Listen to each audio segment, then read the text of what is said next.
Assalamu alaikum. I bet when you clicked on this video you were expecting Emin or Fareed, but it's your boy Jabran today.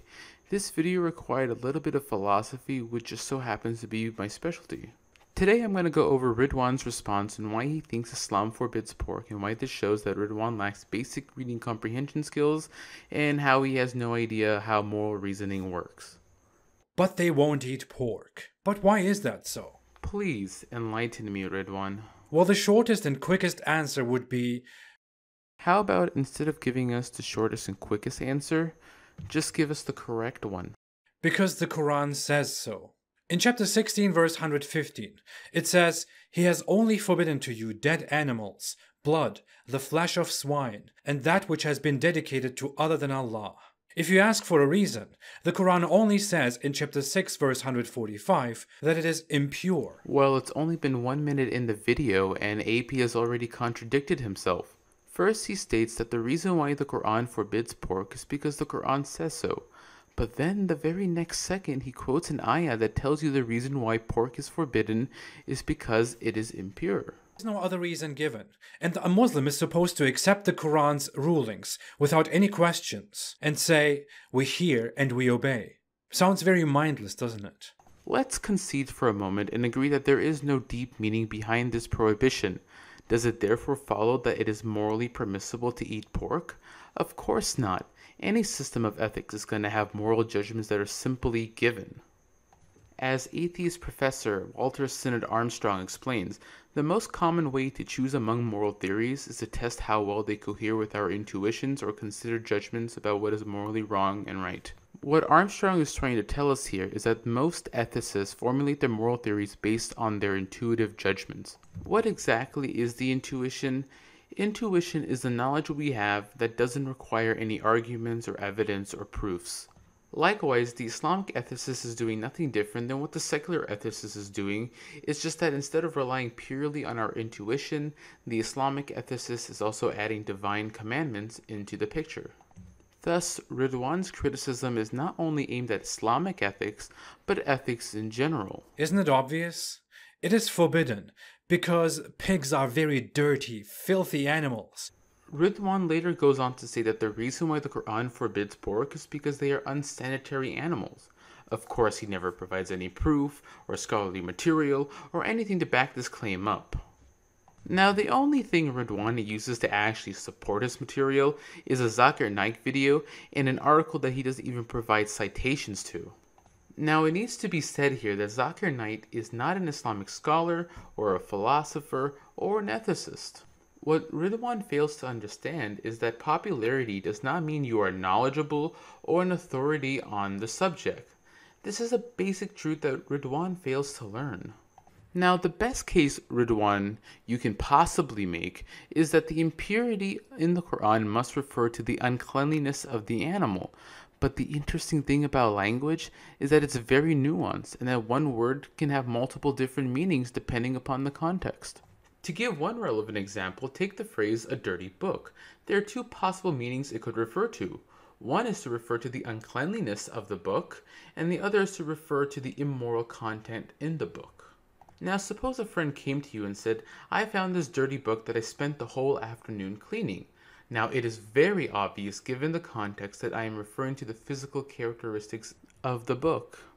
Likewise, we have to look at the other verses in the Quran that contain the same word to get a better idea of the type of impurity the Quran is referring to. And the same word is used again, and it's translated as follows: "O you who have believed, indeed intoxicants, gambling, sacrificing on stone altars to other than Allah, and divining arrows are but defilement from the works of Satan.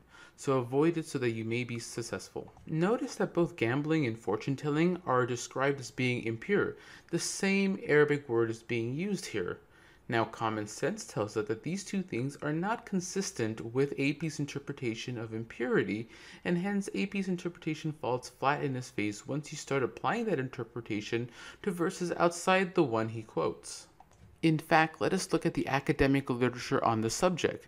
David Frankberg quotes that Judaism and Islam have a similar understanding of impurity. There are two ways in which something can be impure. One is the understanding that AP has, which is to say that something is impure because of some intrinsic physical impurity, such as blood and urine. The other way something can be impure is based off of its sinful nature. It is the second type of uncleanliness that things like eating pork, gambling, and fortune-telling fall under. Now, AP wants to know why we should obey this prohibition on pork. To answer this question, we have to understand the 5 maxims of the Sharia. The 5 maxims are the preservation of deen, the preservation of life, the preservation of property, the preservation of progeny, and the preservation of the intellect. Now, the prohibition of pork is there to preserve the deen. So what exactly does deen mean? The Arabic root of deen can be translated as indebtedness. Essentially, mankind, having been brought into existence with his rational faculties, is indebted to his creator. As Muslim philosopher Al-Attas explains, he is himself the debt to be returned to the owner, and returning the debt means to give himself up in service or khidmah to his lord and master, to abase himself before him, and consciously enslave himself before God in order to fulfill his commands and obligations. Not to mention, we are bound by a duty to obey him due to our covenant with Allah, which Allah refers to in chapter 7 verse 172, which Allah comments on saying, in acknowledgement of God's lordship, it has sealed a covenant with God. Mankind has essentially made a covenant with Allah that we would worship him and obey him alone. One of the aims of the Sharia is to make sure we uphold our covenant with Allah. That is why these commandments may seem baseless when you try to understand them from a secular point of view, but once you understand the context behind these laws, then suddenly statements like "we hear and we obey" don't sound very mindless. It is our indebtedness to our Creator and our love of Him that we prohibit ourselves from eating pork. Now, it is interesting to note that the same objection that AP raises against Islam can be applied to both Judaism and Christianity.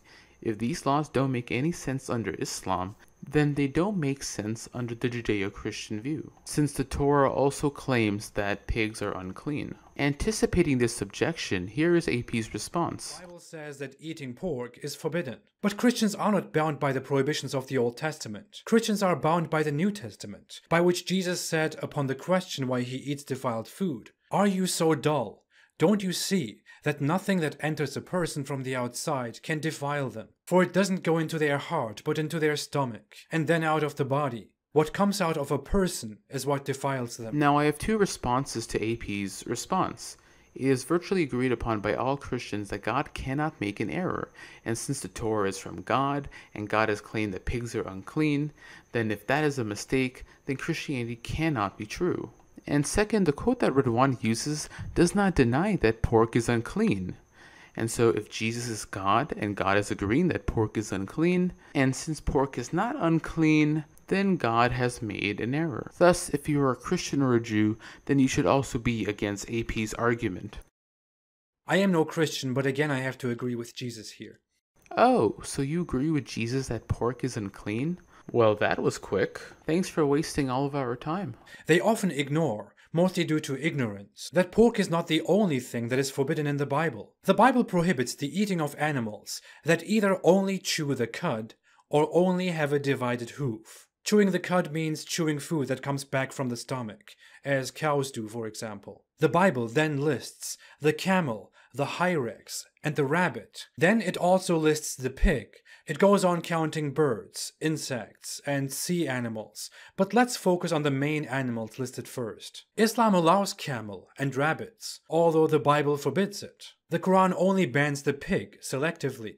Many Muslims of our time are entirely unaware of this. Well, we still don't have a reason why Islam forbids pork and calls pigs unclean. There is no reason. And finally, AP claims that Islam does not provide a reason as to why Jewish dietary laws are different from the Islamic one. But this is just plain false. The Quran does give us a reason in chapter 6 verse 146, which states that it was their disobedience to God that led them to having stricter dietary laws than the ones the Muslims have, which only further demonstrates that Ridwan has no idea what he is talking about and lacks any basic reading comprehension skills. And I guess that is it for today. Until next time, Assalamu alaikum.